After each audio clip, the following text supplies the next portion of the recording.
ದೇವನಾಮಕ್ಕೆ ಸ್ತೋತ್ರ. ದಿನದಲ್ಲಿ ಮತ್ತು ದಾವರ್ತಿ ದೇವರ ಸನ್ನಿಧಾನದಲ್ಲಿ ದೇವರನ್ನ ಆರಾಧಿಸಿ ದೇವರನ್ನ ಸ್ತುತಿಸುವುದಕ್ಕೆ ಸರ್ವ ಕೃಪಾಳುವಾದ ದೇವರು ನಮ್ಮ ಜೀವಿತದಲ್ಲಿ ಈ ಒಂದು ದಿನವನ್ನ ಕೊಟ್ಟಿರುವಾಗ ದೇವರು ಮಾಡಿರುವ ಉಪಕಾರಗಳನ್ನು ನೆನೆಸಿ ಕೃತಜ್ಞತೆಯಿಂದ ಆತನ ಸನ್ನಿಧಾನದಲ್ಲಿ ಪ್ರಾರ್ಥನೆಯೊಂದಿಗೆ ಇಂದಿನ ಆರಾಧನೆಯನ್ನು ನಾವು ಪ್ರಾರಂಭಿಸುವ. ನಮ್ಮ ಶಿರಗಳನ್ನು ಬಾಗಿ ನಮ್ಮ ಹೃದಯದ ಕಣ್ಣುಗಳನ್ನು ತೆರೆದು ನಮ್ಮ ರಕ್ಷಕನು ನಮ್ಮ ಒಡೆಯನೂ ಆದ ಯೇಸು ಕ್ರಿಸ್ತನಿಗೆ ಪ್ರಾರ್ಥನೆಯನ್ನು ನಾವು ಸಲ್ಲಿಸುವ. ನಮ್ಮನ್ನು ಪ್ರೀತಿ ಮಾಡುವ ನಮ್ಮ ಪ್ರೀತಿಯ ತಂದೆಯಾದ ದೇವರೇ, ನಿಮ್ಮ ಪರಿಶುದ್ಧ ನಾಮಕ್ಕೆ ಅನಂತ ವಂದನೆಗಳು ಸ್ವಾಮಿ. ಈ ವಾರದ ಮೊದಲನೇ ದಿನದಲ್ಲಿ ನಿಮ್ಮನ್ನು ಆರಾಧಿಸುವಂತಹ ಈ ಪರಿಶುದ್ಧ ದಿನದಲ್ಲಿ ನಿಮ್ಮ ಮಕ್ಕಳಾದ ನಾವು ನಿಮ್ಮ ಪಾದ ಸನ್ನಿಧಾನಕ್ಕೆ ಸೇರಿ ಬಂದು ನಿಮ್ಮನ್ನು ಆರಾಧಿಸಿ ನಿಮ್ಮನ್ನು ಹರಸಿ ನಿಮ್ಮ ಪ್ರೀತಿಯನ್ನು ನಿಮ್ಮ ಕರುಣೆಯನ್ನು ಧ್ಯಾನಿಸಿ ನಮ್ಮ ಜೀವಿತದಲ್ಲಿ ನೀವು ಮಾಡಿರುವಂತಹ ಪ್ರತಿಯೊಂದು ಅದ್ಭುತಗಳನ್ನು ಆಶೀರ್ವಾದಗಳನ್ನು ಒಳಿತನ್ನು ನೆನೆಸಿ ಕೃತಜ್ಞತೆಯಿಂದ ಸ್ತೋತ್ರವನ್ನು ಸಲ್ಲಿಸುವಂತೆ ನಮ್ಮ ಜೀವಿತದಲ್ಲಿ ಕೊಟ್ಟಿರುವಂತಹ ಈ ಶ್ರೇಷ್ಠವಾದಂಥ ಸಮಯಕ್ಕಾಗಿ ನಾವು ವಂದನೆಯನ್ನು ಸಲ್ಲಿಸುತ್ತೇವೆ. ಹೌದು ಕರ್ತನೆ, ನನ್ನ ಮನವೇ ಯೆಹೋವನನ್ನು ಕೊಂಡಾಡು, ನನ್ನ ಸರ್ವೇಂದ್ರಿಯಗಳೇ ಆತನ ಪವಿತ್ರ ನಾಮವನ್ನು ಕೀರ್ತಿಸಿರಿ. ನನ್ನ ಮನವೇ ಯೆಹೋವನನ್ನು ಕೊಂಡಾಡು, ಆತನ ಉಪಕಾರಗಳಲ್ಲಿ ಒಂದನ್ನು ಮರೆಯಬೇಡ. ನಿಮ್ಮ ವಾಕ್ಯದಲ್ಲಿ ನೋಡುತ್ತೇವೆ. ಹೌದು ಕರ್ತನೆ, ಕಳೆದ ಒಂದು ವಾರ ನಮ್ಮ ಜೀವಿತದಲ್ಲಿ ಮಾಡಿರುವ ಎಲ್ಲ ಉಪಕಾರಗಳಿಗಾಗಿ ಮತ್ತೊಂದು ಆವರ್ತಿ ಕೃತಜ್ಞತೆಯಿಂದ ಸ್ತುತಿ ಸ್ತೋತ್ರಗಳೆಂಬ ಯಜ್ಞವನ್ನು ಸಮರ್ಪಿಸುವಂತೆ ನಮಗೆ ಈ ಒಂದು ಅವಕಾಶವನ್ನು ಕೊಟ್ಟಿರುವಾಗ ಲಭಿಸಿರುವಂತಹ ಅವಕಾಶವನ್ನು ಅಲಸ್ಯವಾಗಿ ಕಳೆಯದೆ ಕೃತಜ್ಞತೆಯಿಂದ ನಿಮ್ಮ ಸನ್ನಿಧಾನದಲ್ಲಿ ಸ್ತೋತ್ರಗಳೆಂಬ ಯಜ್ಞವನ್ನು ಸಮರ್ಪಿಸುವಂತೆ ನಮ್ಮನ್ನು ಯೋಗ್ಯರನ್ನಾಗಿ ಮಾರ್ಪಡಿಸಿ ಎಂಬುದಾಗಿ ನಾವು ಪ್ರಾರ್ಥಿಸುತ್ತೇವೆ. ಈ ಮುಂಜಾನೆಯಲ್ಲಿ ಮತ್ತೊಂದು ಆವರ್ತಿ ನಮ್ಮನ್ನು ನಿಮ್ಮ ರಕ್ತದಿಂದ ತೊಳೆ ಎಂಬುದಾಗಿ ನಾವು ಪ್ರಾರ್ಥಿಸುತ್ತೇವೆ. ಪರಿಶುದ್ಧತೆ ಇಲ್ಲದೆ ದೇವರನ್ನು ಮೆಚ್ಚಿಸುವುದು ಅಸಾಧ್ಯ. ಹೀಗಿರುವಾಗ ಕರ್ತನೆ, ಯೇಸು ಕ್ರಿಸ್ತನ ರಕ್ತ ಸಕಲ ಪಾಪವನ್ನು ನಿವಾರಿಸಿ ನಮ್ಮನ್ನು ಶುದ್ಧಿ ಮಾಡುವಂಥದ್ದು ನಿಮ್ಮ ವಾಕ್ಯದಲ್ಲಿ ನೋಡುತ್ತೇವೆ. ಇಸೋಪ್ ಗಿಡದ ಬರಲಿನಿಂದ ನೀರನ್ನು ಚಿಮುಕಿಸಿ ಎಂಬಂತೆ ನಮ್ಮ ಅಶುದ್ಧತೆಯನ್ನು ತೆಳೆದು ಬಿಡು ಎಂಬುದಾಗಿ ದಾವೀದನು ಹೇಳಿದ ರೀತಿಯಲ್ಲಿ ಈ ಮುಂಜಾನೆಯಲ್ಲಿ ಮತ್ತು ದಾವರ್ತಿ ನಮ್ಮ ಅಶುದ್ಧತ್ವವನ್ನು ತೊಳೆದು ಬಿಟ್ಟು ಪರಿಶುದ್ಧತೆಯೊಂದಿಗೆ ಈ ಮುಂಜಾನೆಯಲ್ಲಿ ನಿಮ್ಮನ್ನು ಆರಾಧಿಸುವಂತೆ ನಮ್ಮನ್ನು ಯೋಗ್ಯರನ್ನಾಗಿ ಮಾರ್ಪಡಿಸಿ ಎಂಬುದಾಗಿ ನಾವು ಪ್ರಾರ್ಥಿಸುತ್ತೇವೆ. ನಾವು ಆಡಲಿರುವ ಹಾಡುಗಳು, ಧ್ಯಾನ ಮಾಡಲಿರುವಂತಹ ನಿಮ್ಮ ವಾಕ್ಯ ಎಲ್ಲದರ ಮೂಲಕ ದೇವರ ನಾಮ ಮಹಿಮೆ ಹೊಂದುವಂತೆ ಕೃಪೆ ಮಾಡು. ಈ ಮುಂಜಾನೆಯಲ್ಲಿ ನಡೆಯುವಂಥ ಎಲ್ಲ ಪರಿಶುದ್ಧ ಆರಾಧನೆಗಳಿಗಾಗಿ ಸ್ತೋತ್ರ. ಪ್ರತಿಯೊಂದು ಆರಾಧನೆಗಳನ್ನು ಕರ್ತನೆ ನಿಮ್ಮ ಕರಗಳಿಗೆ ಒಪ್ಪಿಸಿಕೊಡ್ತಾ ಇದ್ದೇವೆ. ಸತ್ಯದಲ್ಲಿ ಆತ್ಮದಲ್ಲಿ ಜನರು ನಿಮ್ಮನ್ನು ಆರಾಧಿಸುವುದಕ್ಕೆ ಸೇರಿ ಬರುವಾಗ ದೈವಿಕ ಸಾನ್ನಿಧ್ಯವನ್ನು ಪ್ರತಿಯೊಬ್ಬರು ಅನುಭವಿಸುವಂತೆ ನೀನು ಕೃಪೆ ಮಾಡಿರುವುದಾಗಿ ಪ್ರಾರ್ಥಿಸುತ್ತೇವೆ. ಪ್ರಾರ್ಥನೆಗಳಿಗಾಗಿ ಸ್ತೋತ್ರ. ಯೇಸು ಕ್ರಿಸ್ತನ ನಾಮದಲ್ಲಿ ಬೇಡುತ್ತೇವೆ ನಮ್ಮ ಪ್ರೀತಿಯ ತಂದೆಯೇ, ಆಮೆನ್. ದೇವರ ಅತಿ ಪರಿಶುದ್ಧ ನಾಮಕ್ಕೆ ಮತ್ತೊಂದು ಆವರ್ತಿ ಕೃತಜ್ಞತೆಯನ್ನ ವಂದನೆಯನ್ನ ಸಲ್ಲಿಸುವಂತವನಾಗಿದ್ದೇನೆ.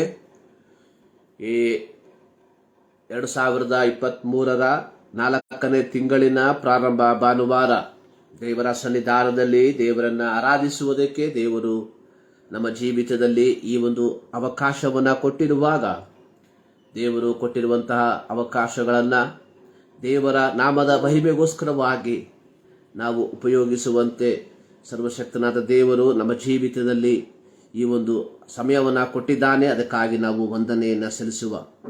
ಒಂದು ಹಾಡಿನ ಕೆಲವು ಚರಣಗಳನ್ನು ಹಾಡಿ ದೇವರನ್ನು ನಾವು ಮಹಿಮೆಪಡಿಸುವ. ಕನ್ನಡ ಗೀತೆಗಳಲ್ಲಿ ಅತ್ಯಂತ ಹಳೆಯದಾದಂಥ ಒಂದು ಹಾಡು, ಎಲ್ಲ ಕಾಲದೋಳು ಎಲ್ಲ ವೇಳೆಯಳು ಯೇಸುವೆ ನಿನ್ನನ್ನೇ ಸ್ತುತಿಪೆ, ರಕ್ಷಕ ನಿನ್ನನ್ನೇ ಸ್ತುತಿಪೆ ಸ್ತುತಿಪೆ, ಎಲ್ಲ ವೇಳೆಯೋಳು ಸ್ತುತಿಪೆ ಎಂಬ ಹಾಡನ್ನು ಹಾಡಿ ದೇವರ ನಾಮವನ್ನು ನಾವು ಮಹಿಮೆ ಪಡಿಸುವ. ಎಲ್ಲ ಕಾಲದೋಳು ಎಲ್ಲ ವೇಳೆಯೋಳು ಯೇಸುವೆ ನಿನ್ನನ್ನೇ ಸ್ತುತಿಪೆ,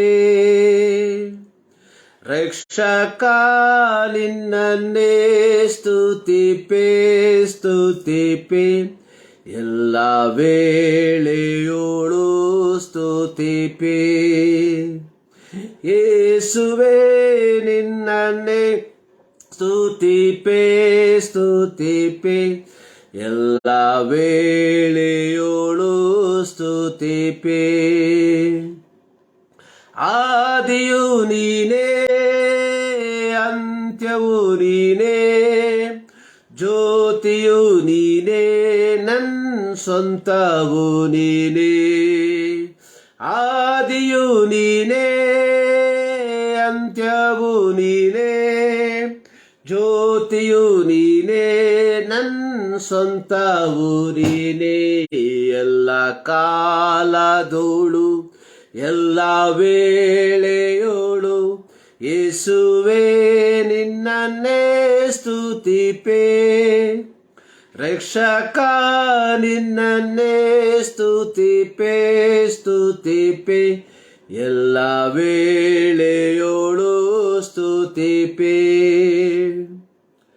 ತಂದೆಯು ನೀನೇ, ತಾಯಿಯು ನೀನೇ, ಬಂಧುವು ನೀನೇ, ನಾನೆಲ್ಲವೂ ನೀನೇ. ತಂದೆಯು ನೀನೇ, ತಾಯಿಯು ನೀನೇ, ಬಂಧುವು ನೀನೇ, ನಾನೆಲ್ಲವೂ ನೀನೇ. ಎಲ್ಲ ಕಾಲದೋಳು ಎಲ್ಲ ವೇಳೆಯೋಳು ಯೇಸುವೇ ನಿನ್ನನ್ನೇ ಸ್ತುತಿಪೆ. ರಕ್ಷಕ ನಿನ್ನನ್ನೇ ಸ್ತುತಿಪೆ ಸ್ತುತಿಪೆ, ಎಲ್ಲ ವೇಳೆಯೋಳು ಸ್ತುತಿಪೆ. ಮಾರ್ಗವು ನೀನೇ, ಸತ್ಯವು ನೀನೇ, ಜ್ಯೋತಿಯು ನೀನೇ, ನನ್ ಜೀವವು ನೀನೇ.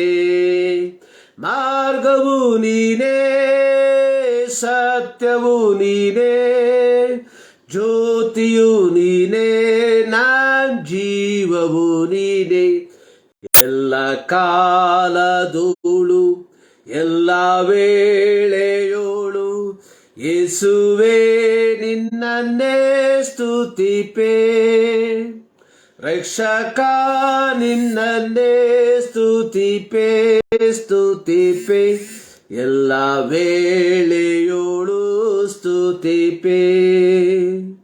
ಸಹಾಯವು ನೀನೇ, ಸಂತೋಷವು ನೀನೇ, ಶಾಂತಿಯು ನೀನೇ, ವಿಶ್ರಾಂತಿಯು ನೀನೇ. ಸಹಾಯವು ನೀನೇ, ಸಂತೋಷವು ನೀನೇ, ಶಾಂತಿಯು ನೀನೇ, ವಿಶ್ರಾಂತಿಯು ನೀನೇ. ಎಲ್ಲ ಕಾಲದೋಳು ಎಲ್ಲ ವೇಳೆಯೋಳು ಯೇಸುವೇ ನಿನ್ನನ್ನೇ ಸ್ತುತಿಪೆ. ರಕ್ಷಕ ನಿನ್ನನ್ನೇ ಸ್ತುತಿಪೆ ಸ್ತುತಿಪೆ, ಎಲ್ಲ ವೇಳೆಯೋಳು ಸ್ತುತಿಪೆ.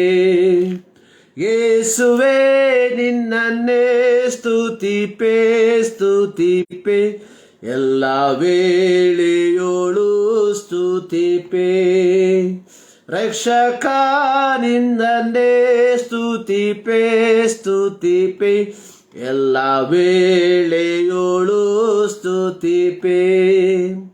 ಯೇಸುವೇ ನಿನ್ನನ್ನೇ ಸ್ತುತಿಪೆ ಸ್ತುತಿಪೆ, ಎಲ್ಲ ವೇಳೆಯೋಳು ಸ್ತುತಿಪೆ. ಎಲ್ಲ ಕಾಲದೋಳು ಎಲ್ಲ ವೇಳೆಯೋಳು ಯೇಸುವೇ ನಿನ್ನನ್ನೇ ಸ್ತುತಿಪೆ. ಅತ್ಯಂತ ಸುಂದರವಾದ ಅತ್ಯಂತ ಮನೋಹರವಾದಂಥ ಒಂದು ಹಾಡು. ಹಾಡುಗಾರನು ಹೇಳುವಂಥದ್ದು, ಆದಿಯು ನೀನೇ, ಅಂತ್ಯವು ನೀನೇ, ಜ್ಯೋತಿಯು ನೀನೇ, ನನ್ನ ಸ್ವಂತವೂ ನೀನೇ. ತಂದೆಯು ನೀನೇ, ತಾಯಿಯು ನೀನೇ, ಬಂಧುವು ನೀನೇ, ನನ್ನೆಲ್ಲವೂ ನೀನೇ. ಮಾರ್ಗವು ನೀನೇ, ಸತ್ಯವು ನೀನೇ, ಜ್ಯೋತಿಯು ನೀನೇ, ನನ್ನ ಜೀವವು ನೀನೇ, ಸಹಾಯವು ನೀನೇ, ಸಂತೋಷವು ನೀನೇ, ಶಾಂತಿಯು ನೀನೇ, ವಿಶ್ರಾಂತಿಯು ನೀನೇ. ಈ ಮುಂಜಾನೆಯಲ್ಲಿ ಸಾರ್ವಭೌಮನಾದ ಯೆಹೋವನನ್ನ, ಸಾರ್ವಭೌಮನಾದ ಕರ್ತನನ್ನ, ಆತನ ಮಕ್ಕಳಾದ ನಾವುಗಳು ಆತನನ್ನು ಆರಾಧಿಸುವುದಕ್ಕೆ, ಆತನನ್ನು ಸ್ತುತಿಸುವುದಕ್ಕೆ ದೇವರು ನಮ್ಮ ಜೀವಿತದಲ್ಲಿ ಈ ಒಂದು ಸಂದರ್ಭವನ್ನು, ಅವಕಾಶವನ್ನು ಕೊಟ್ಟಿರುವಾಗ ಹೃದಯದ ಅಂತರಾಳದಿಂದ ಆತನಿಗೆ ಕೃತಜ್ಞತೆಯನ್ನು ನಾವು ಸಲ್ಲಿಸುವ. 24ನೇ ಕೀರ್ತನೆ ಅದರ 7ರಿಂದ 10 ವಾಕ್ಯಗಳಲ್ಲಿ ದಾವೀದನು ಹಾಡಿರುವಂಥದ್ದು, ದ್ವಾರಗಳೇ ಉನ್ನತವಾಗಿರ್ರಿ, ಪುರಾತನವಾದ ಕದಗಳೇ ತೆರೆದುಕೊಂಡಿರ್ರಿ, ಮಹಾ ಪ್ರಭಾವವುಳ್ಳ ಅರಸನು ಆಗಮಿಸುತ್ತಾನೆ. ಮಹಾ ಪ್ರಭಾವವುಳ್ಳ ಈ ಅರಸನು ಯಾರು? ಮಹಾ ಬಲಿಷ್ಠನು, ವಿಶೇಷ ಪರಾಕ್ರಮಿಯೂ ಆಗಿರುವ ಯೆಹೋವ, ಯುದ್ಧವೀರನಾಗಿರುವ ಯೆಹೋವ. ದ್ವಾರಗಳೇ ಉನ್ನತವಾಗಿರ್ರಿ, ಪುರಾತನವಾದ ಕದಗಳೇ ತೆರೆದುಕೊಂಡಿರ್ರಿ, ಮಹಾಪ್ರಭಾವವುಳ್ಳ ಅರಸನು ಆಗಮಿಸುತ್ತಾನೆ. ಮಹಾಪ್ರಭಾವವುಳ್ಳ ಈ ಅರಸನು ಯಾರು? ಸೇನಾಧೀಶ್ವರನಾದ ಯೆಹೋವನೇ, ಮಹಾಪ್ರಭಾವವುಳ್ಳ ಅರಸನು. ದಾವೀದನು ಈ ಒಂದು ಕೀರ್ತನೆಯನ್ನ ಬರೆಯುವಂಥದ್ದು ಯೆಹೋವನ ಸನ್ನಿಧಿಯಲ್ಲಿ ಸೇರುವಂಥವರು ಯಾರಾಗಿದ್ದಾರೆ ಎಂಬ ಒಂದು ಕಾರ್ಯಗಳನ್ನು ಹೇಳುತ್ತಾ ಆತನು ಈ ಒಂದು ಕೀರ್ತನೆಯನ್ನ ರಚಿಸಿದ್ದಾನೆ. ಯೆಹೋವನ ಸನ್ನಿಧಿಯಲ್ಲಿ ಸೇರತಕ್ಕವರು ಯಾರಾಗಿರಬೇಕೆಂಬುದಾಗಿ ಅದರ 3 ಮತ್ತು 4ನೇ ವಾಕ್ಯಗಳಲ್ಲಿ ದಾವೀದನು ಬರೆದಿರುವಂಥದ್ದಾಗಿ ನೋಡುತ್ತೇವೆ. ಯೆಹೋವನ ಪರ್ವತವನ್ನು ಹತ್ತತಕ್ಕವರು ಯಾರು? ಆತನ ಪವಿತ್ರ ಸ್ಥಾನದಲ್ಲಿ ನಿಲ್ಲುವುದಕ್ಕೆ ಎಂಥವನು ಯೋಗ್ಯನು? 4ನೇ ವಾಕ್ಯ, ಯಾವನು ಅಯೋಗ್ಯ ಕಾರ್ಯಗಳಲ್ಲಿ ಮನಸ್ಸಿಡದೆ, ಮೋಸ ಪ್ರಮಾಣ ಮಾಡದೆ, ಶುದ್ಧ ಹಸ್ತವು ನಿರ್ಮಲ ಮನಸ್ಸು ಉಳ್ಳವನಾಗಿದ್ದಾನೋ. ದೇವರ ಸನ್ನಿಧಾನದಲ್ಲಿ ಈ ಮುಂಜಾನೆಯಲ್ಲಿ ನಾವು ದೇವರನ್ನ ಆರಾಧಿಸುವುದಕ್ಕೆ ಬರುವಾಗ ನಮ್ಮಲ್ಲಿ ಇರತಕ್ಕ ಗುಣಲಕ್ಷಣಗಳು ಇದಾಗಿರಬೇಕು. 1, ಅಯೋಗ್ಯ ಕಾರ್ಯಗಳಲ್ಲಿ ಮನಸ್ಸಿಡದೆ, ಮೋಸ ಪ್ರಮಾಣ ಮಾಡದೆ, ಶುದ್ಧ ಹಸ್ತವು ನಿರ್ಮಲ ಮನಸ್ಸು. ಈ ಮುಂಜಾನೆಯಲ್ಲಿ ದೇವರ ಸನ್ನಿಧಾನದಲ್ಲಿ ದೇವರನ್ನ ಆರಾಧಿಸುವುದಕ್ಕೆ ದೇವಾಲಯಗಳಲ್ಲಿ ನಾವು ಸೇರಿ ಬರುತ್ತಿರುವಾಗ ಅಥವಾ ದೇವಾಲಯಗಳಿಗೆ ಹೋಗುವುದಕ್ಕೆ ನಾವು ಸಿದ್ಧತೆಯನ್ನ ಮಾಡುತ್ತಿರುವಾಗ ನಮಗೆ ನಾವೇ ಕೇಳಿಕೊಳ್ಳಬೇಕಾಗಿರುವಂತಹ ಒಂದು ಪ್ರಶ್ನೆ, ನನ್ನ ಜೀವಿತದಲ್ಲಿ ಈ ಮೇಲೆ ಹೇಳಲ್ಪಟ್ಟಂತಹ ಕಾರ್ಯಗಳು ಅನ್ವರ್ಥವಾಗಿದ್ದೀಯಾ? ನಾನು ಯಾವ ಅಯೋಗ್ಯ ಕಾರ್ಯಗಳಲ್ಲಿ ಮನಸ್ಸಿಡದವನು? ನಾನು ಯಾವ ಮೋಸ ಪ್ರಮಾಣ ಮಾಡದವನು? ನಾನು ಶುದ್ಧ ಹಸ್ತನು, ನಾನು ನಿರ್ಮಲ ಮನಸ್ಸು ಉಳ್ಳವನು ಆಗಿದ್ದೇನೋ ಇಲ್ಲವೋ? ದೇವರ ವಾಕ್ಯದಲ್ಲಿ ನಾವು ನೋಡುವಂಥದ್ದು, ಗಾಡ್ ಇಸ್ ಹೋಲಿ, ದೇವರು ಪರಿಶುದ್ಧನು. ಪರಿಶುದ್ಧನಾದ ದೇವರ ಸನ್ನಿಧಾನದಲ್ಲಿ ಅಥವಾ ಸನ್ನಿಧಾನಕ್ಕೆ ಸೇರುವಂಥವರು ಸಹ ದೇವರು ಹೇಳುವಂತಹ ಮಾನದಂಡಕ್ಕೆ ಅನುಗುಣವಾಗಿ ಒಂದು ಪವಿತ್ರವಾದ ಪರಿಶುದ್ಧವಾದ ಜೀವಿತವನ್ನ ಜೀವಿಸುವಂತವರಾಗಿರಬೇಕು. ದೇವರ ಸನ್ನಿಧಾನ ಅನ್ನುವಂಥದ್ದು ಕೇವಲ ಲೌಕಿಕವಾದಂತಹ ಕಾರ್ಯಗಳಲ್ಲ. ದೇವರ ಸನ್ನಿಧಾನವು, ದೇವರ ಸಾನ್ನಿಧ್ಯವು ಅದು ಪವಿತ್ರತೆಯನ್ನ, ಪರಿಶುದ್ಧತೆಯನ್ನ ಸೂಚಿಸುವಂಥದ್ದಾಗಿದೆ. ಈ ಪರಿಶುದ್ಧತೆಯನ್ನ ಸೂಚಿಸುವಂತಹ ದೇವರ ಸನ್ನಿಧಾನಕ್ಕೆ ಪ್ರವೇಶಿಸುವಂತಹ ಪ್ರತಿಯೊಬ್ಬರು ಈ ಪರಿಶುದ್ಧತೆಯಲ್ಲಿ ತಮ್ಮ ಜೀವಿತವನ್ನ ನಿರ್ವಹಿಸುವಂತವರು ಆಗಿರಬೇಕು. ಹಳೆಯ ಒಡಂಬಡಿಕೆಯಲ್ಲಿ ನಾವು ನೋಡುವಂಥದ್ದು, ಮಹಾಯಾಜಕನು ಅತಿ ಪರಿಶುದ್ಧ ಸ್ಥಳಕ್ಕೆ ಆತನು ಪ್ರವೇಶಿಸುವುದಕ್ಕಿಂತ ಮುಂಚಿತವಾಗಿ ಮೊದಲು ತನಗೋಸ್ಕರವಾಗಿ ಒಂದು ಯಜ್ಞವನ್ನ ಸಮರ್ಪಿಸಿ ತದನಂತರವಾಗಿ ಆತನು ಮಹಾಪರಿಶುದ್ಧ ಸ್ಥಳವನ್ನ ಪ್ರವೇಶಿಸುತ್ತಿದ್ದನು ಎಂಬುದಾಗಿ. ಕಾರಣ, ಮಹಾಪರಿಶುದ್ಧ ಸ್ಥಳ ಅನ್ನುವಂಥದ್ದು ದೈವಿಕ ಸಾನ್ನಿಧ್ಯವು ವಾಸಿಸುವಂತಹ ಸ್ಥಳವಾಗಿದೆ. ಇಬ್ರಿಯ ಗ್ರಂಥಕರ್ತನು ಹೇಳುವ ಪ್ರಕಾರವಾಗಿ ಯಾವ ಸಂದರ್ಭದಲ್ಲಿಯೂ ಧೈರ್ಯದಿಂದ ಕೃಪಾಸನದ ಬಳಿಗೆ ಬರುವಂತಹ ಅಧಿಕಾರವನ್ನ ಪಡೆದುಕೊಂಡಿರುವ ಹೊಸ ಒಡಂಬಡಿಕೆಯ ದೇವರ ಮಕ್ಕಳಾದ ನಾವುಗಳು ಈ ಮುಂಜಾನೆಯಲ್ಲಿ ದೇವರನ್ನ ಆರಾಧಿಸುವುದಕ್ಕೆ, ದೇವರನ್ನ ಕೀರ್ತಿಸುವುದಕ್ಕೆ, ದೇವರಿಗೆ ಮಹಿಮೆಯನ್ನು ಸಲ್ಲಿಸುವುದಕ್ಕೆ ಆತನ ಆಲಯಗಳಿಗೆ ಹೋಗುತ್ತಿರುವಾಗ ನಾವುಗಳು ಸಹ ಈ ಒಂದು ಪವಿತ್ರತೆಯಲ್ಲಿ ಜೀವಿಸುತ್ತಿದ್ದೇವ ಎಂಬುವಂಥದ್ದನ್ನ ಪರೀಕ್ಷಿಸಿಕೊಳ್ಳಬೇಕಾಗಿರುವಂಥದ್ದು ಬಹಳ ಪ್ರಾಮುಖ್ಯ. ಇಲ್ಲಿ ಕೀರ್ತನೆಗಾರನು ಹೇಳುವಂಥದ್ದು, ಯೆಹೋವನ ಪರ್ವತವನ್ನು ಹತ್ತತಕ್ಕವರು ಯಾರು? ಆತನ ಪವಿತ್ರ ಸ್ಥಾನದಲ್ಲಿ ನಿಲ್ಲುವುದಕ್ಕೆ ಎಂಥವನು ಯೋಗ್ಯನು?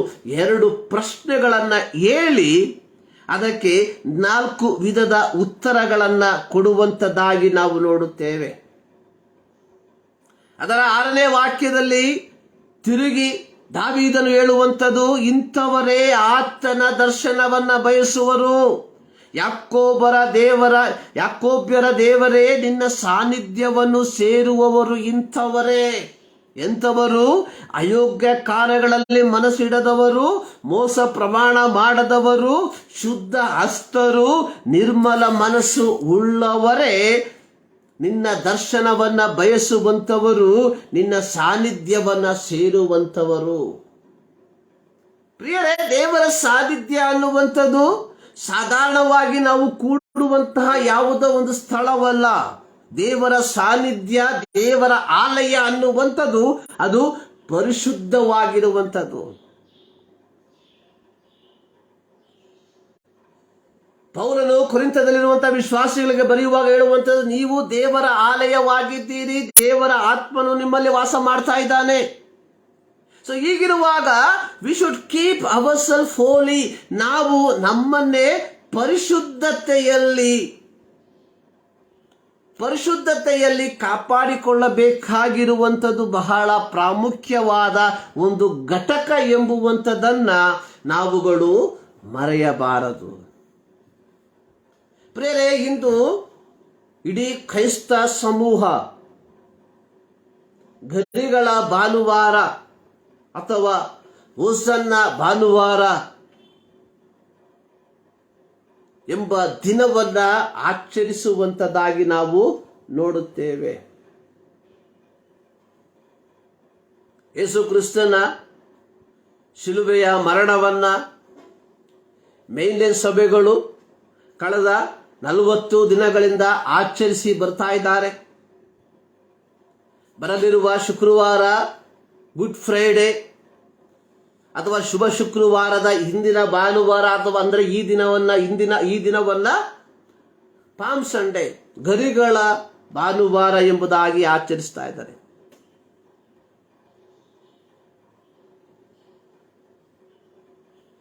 ಸೊ ಇಲ್ಲಿ ಯೇಸು ಸ್ವಾಮಿ ಯೆರೂಸಲೇಮ್ ಪಟ್ಟಣವನ್ನ ಪ್ರವೇಶಿಸುವಂತಹ ಸಂದರ್ಭದಲ್ಲಿ ನಡೆದ ಘಟನೆಗಳನ್ನ 4 ಸುವಾರ್ತೆಗಳಲ್ಲಿ ಬರೆದಿರುವಂತದ್ದಾಗಿ ನಾವು ನೋಡುತ್ತೇವೆ. ಮತ್ತಾಯನು ಬರೆದ ಸುವಾರ್ತೆ 21ನೇ ಅಧ್ಯಾಯದ 1ರಿಂದ 9 ವಾಕ್ಯಗಳಲ್ಲಿ, ಮಾರ್ಕನು ಬರೆದ ಸುವಾರ್ತೆ 11ನೇ ಅಧ್ಯಾಯದ 1ರಿಂದ 11 ವಾಕ್ಯಗಳಲ್ಲಿ, ಲೂಕನು ಬರೆದ ಸುವಾರ್ತೆ 19ನೇ ಅಧ್ಯಾಯದ 29ರಿಂದ 38 ವಾಕ್ಯಗಳಲ್ಲಿ, ಯೋಹಾನನು ಬರೆದ ಸುವಾರ್ತೆ 12ನೇ ಅಧ್ಯಾಯದ 12ರಿಂದ 16 ವಾಕ್ಯಗಳಲ್ಲಿ ಯೇಸು ಕ್ರಿಸ್ತನು ಯೆರೂಸಲೇಮ್ ಪಟ್ಟಣವನ್ನು ಅರಸನಂತೆ ಪ್ರವೇಶಿಸಿದನು ಎಂಬ ಒಂದು ತಲೆ ಬರಹದಲ್ಲಿ ಅದರ ಕಾರ್ಯಗಳನ್ನು ವಿಶ್ಲೇಷಿಸಿ ಬರೆದಿರುವಂಥದ್ದನ್ನ ನಾವು ನೋಡುತ್ತೇವೆ.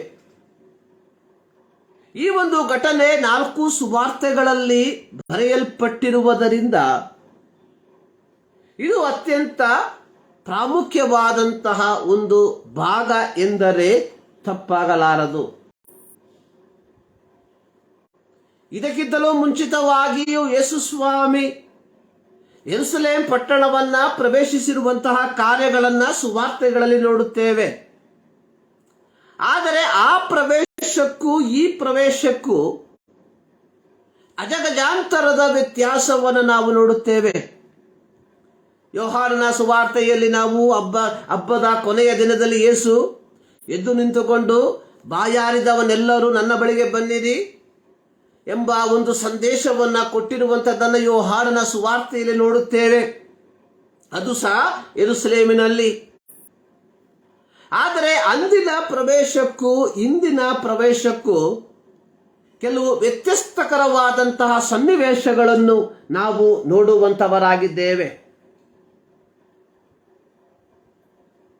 ಈ ಪ್ರವೇಶದ ಕುರಿತಾಗಿ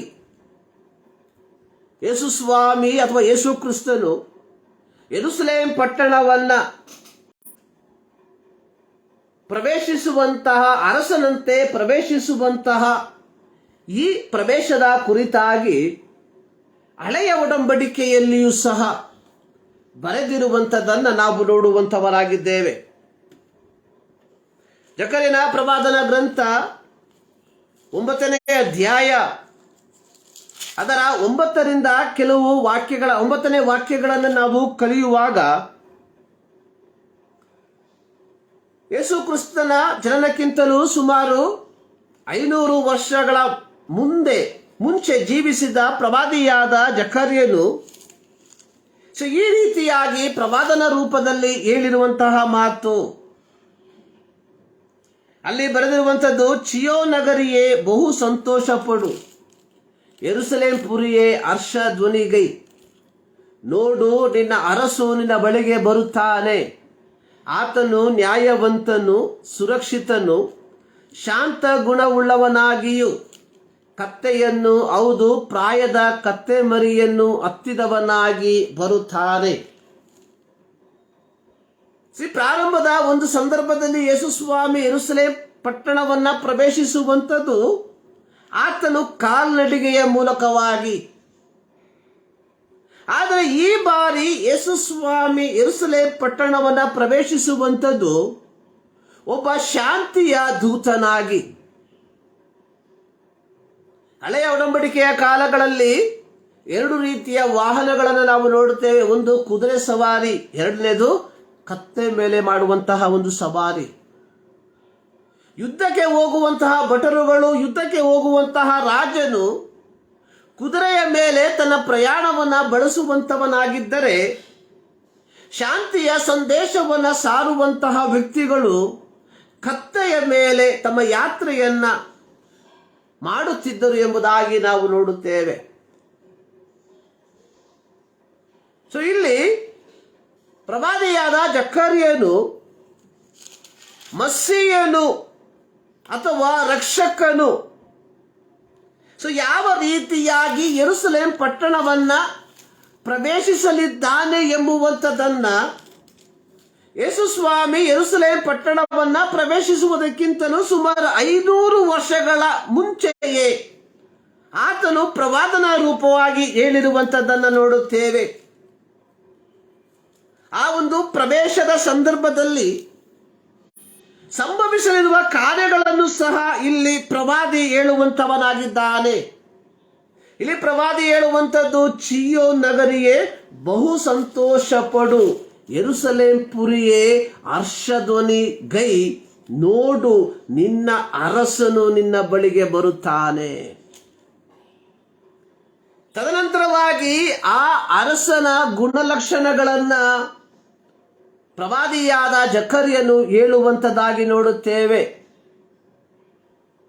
ಆತನ ಗುಣಗಳಲ್ಲಿ ಒಂದು, ಆತನು ನ್ಯಾಯವಂತನು, ಸುರಕ್ಷಿತನು, ಸಂರಕ್ಷಕನು. ಆತನು ಶಾಂತ ಗುಣವುಳ್ಳವನು. ಪ್ರಿಯರೇ, ಯೇಸು ಕ್ರಿಸ್ತನು ಈ ಲೋಕಕ್ಕೆ ಜನಿಸಿ ಬರುವುದಕ್ಕಿಂತ ಸರಿಸುಮಾರು 700 ವರ್ಷಗಳ ಹಿಂದೆ ಜೀವಿಸಿದ್ದ ಪ್ರವಾದಿಯಾದ ಯೆಶಾಯನು ಮಸಿಯನ ಹೆಸರುಗಳನ್ನು ಹೇಳುವಂಥದ್ದಾಗಿ ನೋಡುತ್ತೇವೆ. ಯೆಶಾಯನ ಪ್ರವಾದನ ಗ್ರಂಥ 9ನೇ ಅಧ್ಯಾಯ ಅದರ 6ನೇ ವಾಕ್ಯದಲ್ಲಿ ಮಸಿಯನ ಗುರುತನ್ನ ಕೊಡುವಂತಹ ಸಂದರ್ಭದಲ್ಲಿ ಅಲ್ಲಿ ಕೊಡಲ್ಪಟ್ಟಿರುವಂತಹ ಹೆಸರುಗಳು, ಒಂದು ಮಗು ನಮಗಾಗಿ ಹುಟ್ಟಿದೆಯಷ್ಟೇ, ವರದ ಮಗನು ನಮಗೆ ದೊರೆತನು, ಆಡಳಿತವು ಅವನ ಬಾಹುವಿನ ಮೇಲಿರುವುದು, ಅದ್ಭುತ ಸ್ವರೂಪನು, ಆಲೋಚನಾ ಕರ್ತನು, ಪರಾಕ್ರಮಿಯಾದ ದೇವರು, ನಿತ್ಯನಾದ ಸಂದೆ, ಸಮಾಧಾನದ ಪ್ರಭು ಎಂಬವು ಅವನ ಹೆಸರು. ಸೊ ಇಲ್ಲಿ ಯೇಸು ಸ್ವಾಮಿಗೆ ಕೊಡಲ್ಪಟ್ಟಂತಹ ಒಂದು ಹೆಸರು ಸಮಾಧಾನದ ಪ್ರಭು. ಸಮಾಧಾನ ಎಂಬ ಪದ ವ್ಯಕ್ತಿಗಳ, ಗುಂಪುಗಳ, ರಾಷ್ಟ್ರಗಳ ನಡುವೆ ಒಂದು ಶಾಂತಿಯ ಭಾವೈಕ್ಯತೆಯನ್ನ ಸೂಚಿಸುವ ಪದವಾಗಿದ್ದರೂ ಸಹ ಹೊಸ ಒಡಂಬಡಿಕೆಯಲ್ಲಿರುವ ನಾವುಗಳು ಈ ಪದಕ್ಕೆ ಅತ್ಯಮೂಲ್ಯವಾದ ಒಂದು ಅರ್ಥವನ್ನು ನೋಡುತ್ತೇವೆ. ಆ ಅರ್ಥ ಏನೆಂಬುದಾಗಿ ನೋಡುವಾಗ, ದೇವರೊಂದಿಗೆ ಮನುಷ್ಯರ ಪುನಃಸ್ಥಾಪನೆ. ಏನು ಪುನಃಸ್ಥಾಪನೆ? ಕಳೆದ ಭಾನುವಾರ ಪುನಃಸ್ಥಾಪನೆಯ ಕುರಿತಾಗಿ ನಾವು ಸುದೀರ್ಘವಾಗಿ ಮಾತನಾಡಿದ್ದೇವೆ. ಪುನಃಸ್ಥಾಪನೆ ಅನ್ನುವಂಥದ್ದು ಪೂರ್ವದಲ್ಲಿ ಇದ್ದಂಥದ್ದು, ಅದು ಅದರ ಮೂಲ ರೂಪವನ್ನು ಕಳೆದುಕೊಂಡಾಗ ತಿರುಗಿ ಅದನ್ನು ಮೂಲ ರೂಪಕ್ಕೆ ತರುವಂತಹ ಪ್ರಕ್ರಿಯೆಯಾಗಿದೆ ಪುನಃಸ್ಥಾಪನೆ ಎಂಬ ಒಂದು ಪದ.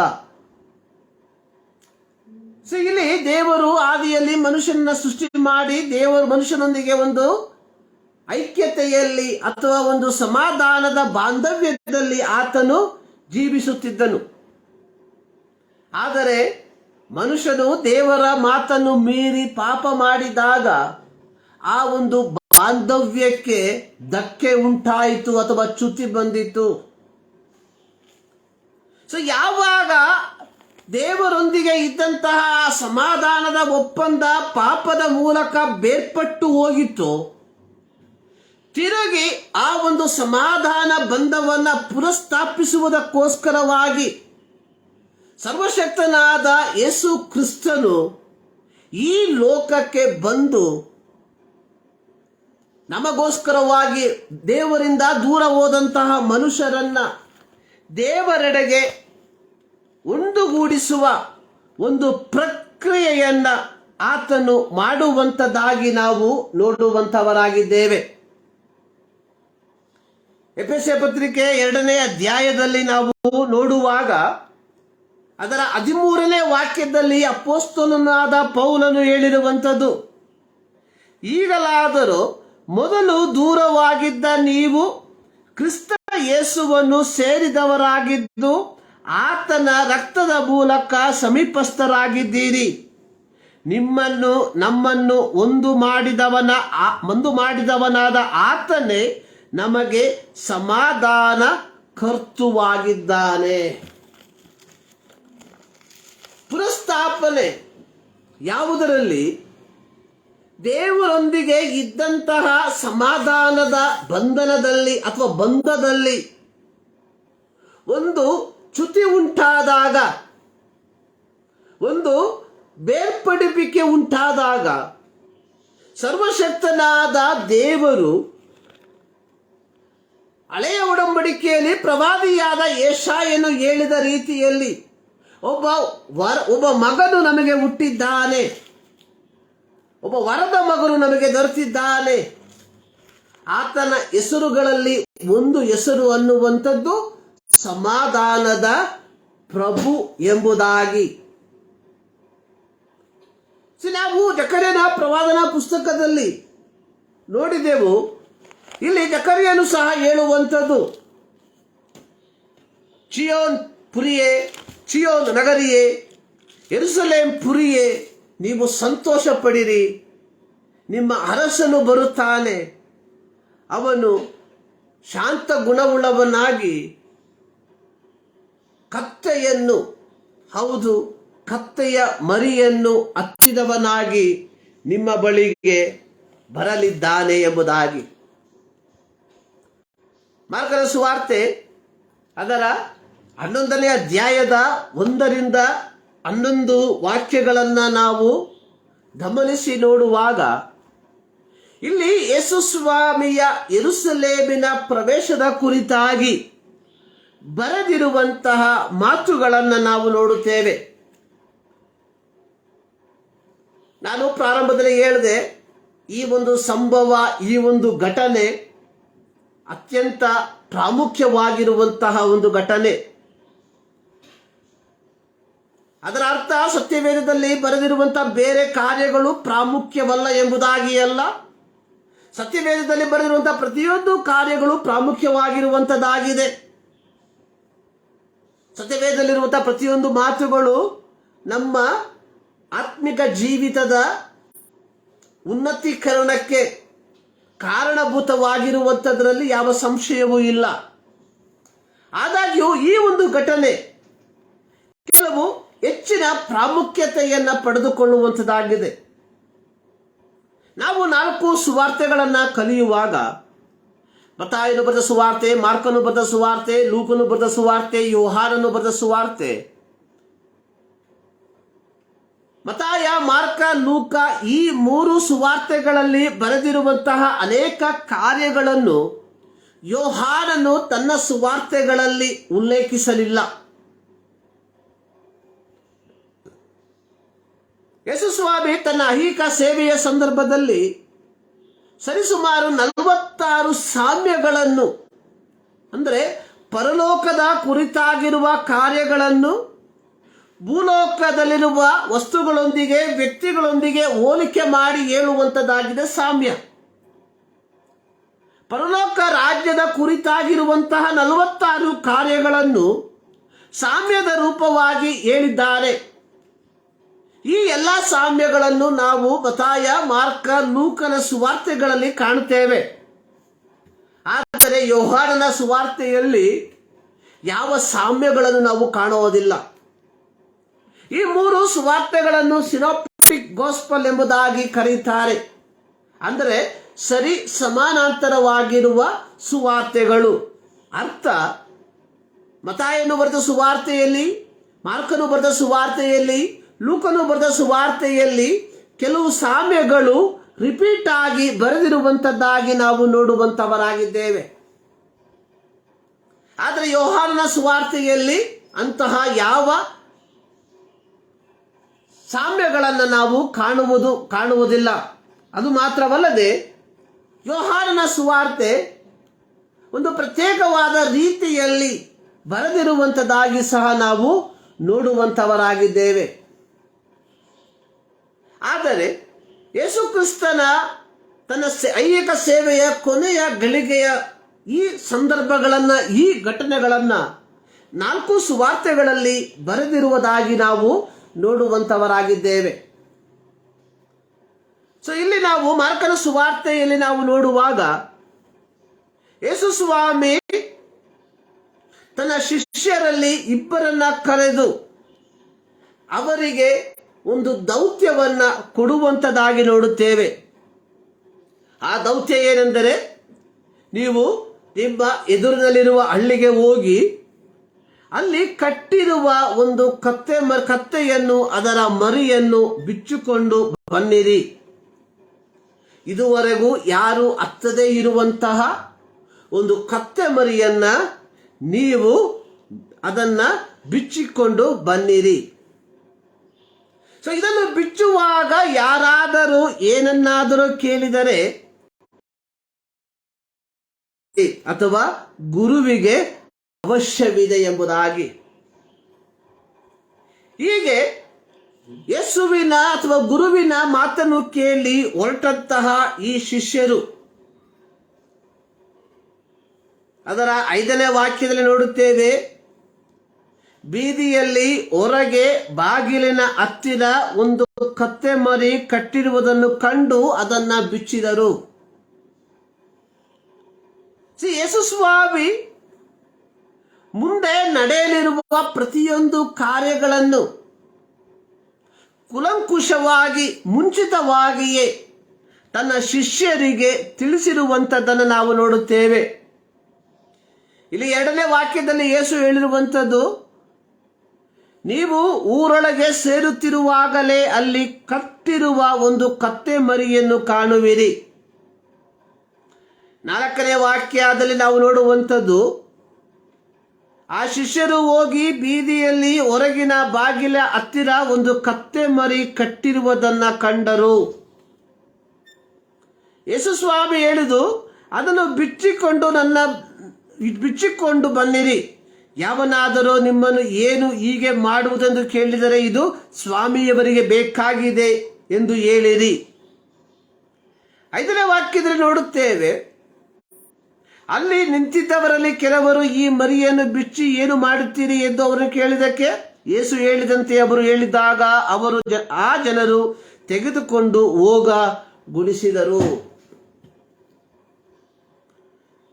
ಪ್ರಾರಂಭದಲ್ಲಿ ನಾನು ಹೇಳಿದ ರೀತಿಯಲ್ಲಿ ಹಳೆಯ ಒಡಂಬಡಿಕೆ ಕಾಲದಲ್ಲಿ 2 ರೀತಿಯ ವಾಹನ ಪಶುಗಳನ್ನು ನಾವು ನೋಡುತ್ತೇವೆ.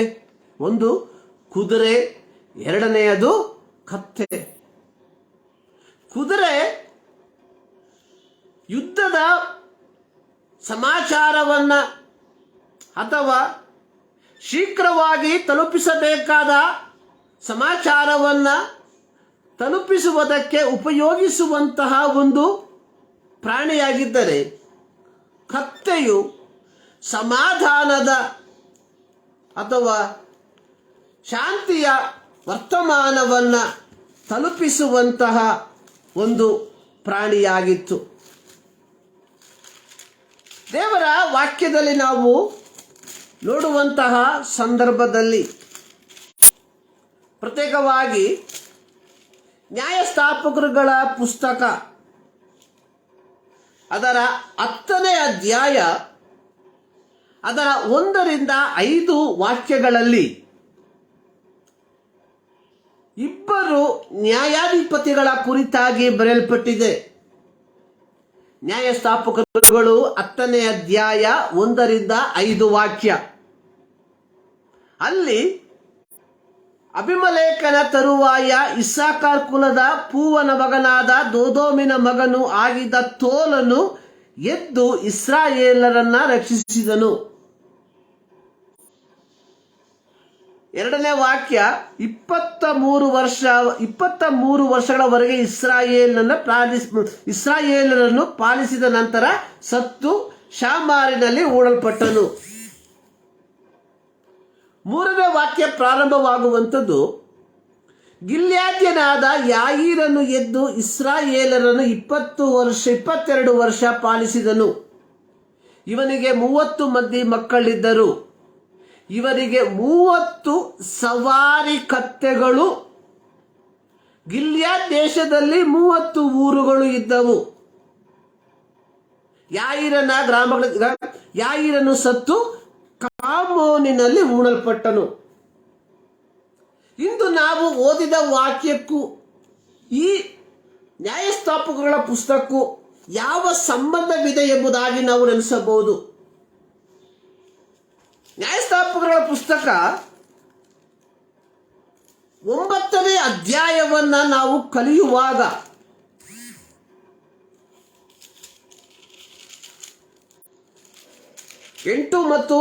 ಎಂಟನೇ ಅಧ್ಯಾಯ ಮತ್ತು 9ನೇ ಅಧ್ಯಾಯವನ್ನ ನಾವು ಕಲಿಯುವಾಗ ಸೊ ಪ್ರತ್ಯೇಕವಾಗಿ 9ನೇ ಅಧ್ಯಾಯವನ್ನ ಕಲಿಯುವಾಗ ಗಿದ್ಯೋನನ ಮಗನಾದಂತಹ ಅಬಿಮೆಲೆಕನು ಅವನು ಇಸ್ರಾಯೇಲರನ್ನ ಪಾಲಿಸುವುದಕ್ಕೋಸ್ಕರವಾಗಿ ತೊಡಗಿದಂತಹ ಸಂದರ್ಭದಲ್ಲಿ ಈ ಅಬಿಮೆಲೆಕನು ಗಿದ್ಯೋನನಿಗೆ ಸವತಿಯಲ್ಲಿ ಹುಟ್ಟಿದಂಥವನು.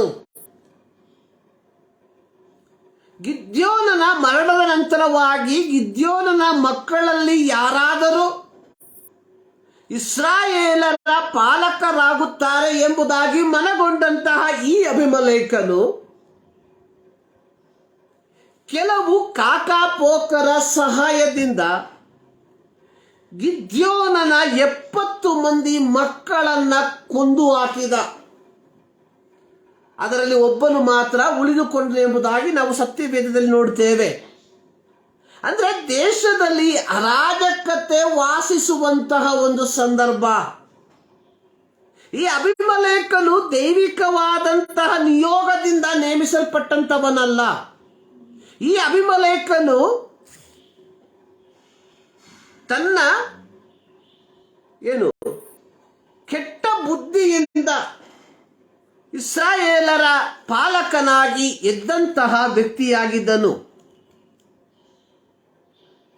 ಆದರೆ ಇವನ ತರುವಾಯ ಇಸ್ರಾಯೇಲ್ ದೇಶದಲ್ಲಿ 2 ನ್ಯಾಯಸ್ಥಾಪಕರುಗಳು ಎಬ್ಬಿಸಲ್ಪಟ್ಟರು. ಇವರಿಬ್ಬರ ಚರಿತ್ರೆ ಕೇವಲ 5 ವಾಕ್ಯಗಳಲ್ಲಿ ಮಾತ್ರ ಅಡಕವಾಗಿರುವಂತದ್ದಾಗಿದೆ. ಆದರೆ ನಾವು ಇಲ್ಲಿ ಗಮನಿಸಬೇಕಾಗಿರುವಂತಹ ಒಂದು ವಿಚಾರ, ಈ 5 ವಾಕ್ಯಗಳಲ್ಲಿ 50 ವರ್ಷದ ಈ ಒಂದು ಘಟನೆ ಬರೆಯಲ್ಪಟ್ಟಿರುವಂಥದ್ದು ಒಂದು ಸಮಾಧಾನದ ಒಂದು ಅಂತರಿಕ್ಷದಲ್ಲಿ. ನಾವು ಯಾಯೀರನ ಕುರಿತಾಗಿ ನೋಡುವಂಥದ್ದು, ಯಾಯೀರನಿಗೆ 30 ಮಂದಿ ಮಕ್ಕಳಿದ್ದರು. ಅವರಿಗೆ 30 ಸವಾರಿ ಕಥೆಗಳಿದ್ದವು. ಅವರಿಗೆ ಕುದುರೆಯ ಅವಶ್ಯಕತೆ ಇರಲಿಲ್ಲ. ಅವರಿಗೆ ಯುದ್ಧದ ಹೆದರಿಕೆ ಇರಲಿಲ್ಲ. ಅವರನ್ನು ಬಾಧಿಸುವುದಕ್ಕೆ ಯಾವ ವ್ಯಕ್ತಿಗಳು ಬರಲಿಲ್ಲ. ಈ 2 ನ್ಯಾಯಸ್ಥಾಪಕರುಗಳ ಕಾಲದಲ್ಲಿ ದೇಶ ದೈವಿಕವಾದ ಮಾರ್ಗದಲ್ಲಿ ನಡೆಯುತ್ತಿದ್ದರಿಂದ ಯಾಯೀರನ ಮಕ್ಕಳು ಕುದುರೆಗೆ ಬದಲಾಗಿ ಕತ್ತೆಗಳನ್ನ ತೆಗೆದುಕೊಂಡು ಸವಾರಿ ಮಾಡುತ್ತಿದ್ದರು. ಸೊ ಇಲ್ಲಿ ಕತ್ತೆ ಅನ್ನುವಂಥದ್ದು ಒಂದು ಸಮಾಧಾನವನ್ನ ಗುರುತಿಸುವಂತಹ ಒಂದು ಪ್ರಾಣಿಯಾಗಿದೆ. ಇಲ್ಲಿ ಯೇಸು ಸ್ವಾಮಿಯ ಜೀವಿತವನ್ನು ನಾವು ಕಲಿಯುವಂತಹ ಸಂದರ್ಭದಲ್ಲಿ ಯೇಸು ಸ್ವಾಮಿ ಯೆರೂಸಲೇಮ್ ಪಟ್ಟಣವನ್ನ ಪ್ರವೇಶಿಸುವಂಥದ್ದು ಒಬ್ಬ ಅರಸನಾಗಿ ಆಗಿದ್ದಾಗ್ಯೂ ಒಬ್ಬ ಅರಸನಂತೆ ಆತನು ಪಟ್ಟದ ಕುದುರೆಯನ್ನು ಏರಿ ಅಥವಾ ಪಟ್ಟದ ಕುದುರೆಯಲ್ಲಿ ಆತನು ಪ್ರವೇಶಿಸದೆ ಶಾಂತಿಯ ದೂತನಂತೆ ಆತನು ಒಂದು ಕತ್ತೆ ಮರಿಯನ್ನು ಹತ್ತಿ ಪ್ರವೇಶಿಸುವಂತದ್ದಾಗಿ ನೋಡುತ್ತೇವೆ. ಜಕರ್ಯನ ಪ್ರವಾದನ ಗ್ರಂಥದಲ್ಲಿ ಬರೆದಿರುವಂಥದ್ದು, ನಿನ್ನ ಅರಸನು ನಿನ್ನ ಬಳಿಗೆ ಬರುತ್ತಾನೆ, ಅವನು ಶಾಂತ ಗುಣವುಳ್ಳವನಾಗಿದ್ದಾನೆ.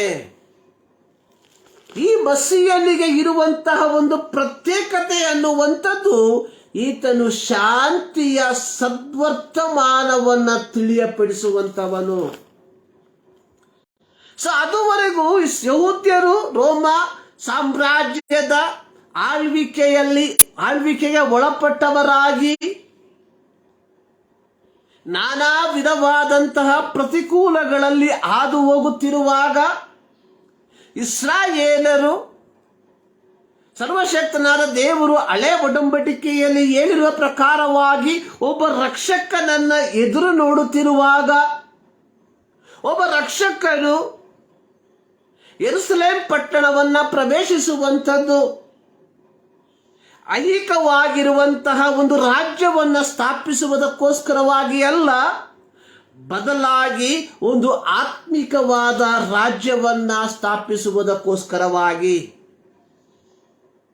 ಇಲ್ಲಿ ನಾವು ನೋಡುವಂಥದ್ದು ಯೇಸುವಿನ ಮಾತಿಗೆ ಅನುಗುಣವಾಗಿ ಶಿಷ್ಯರು ಪಟ್ಟಣಕ್ಕೆ ಹೋದಾಗ ಕತ್ತೆ ಮರಿಯನ್ನು ಕಂಡು ಅದನ್ನು ತಂದಾಗ ಅವರು ಏನು ಮಾಡಿದ್ರು?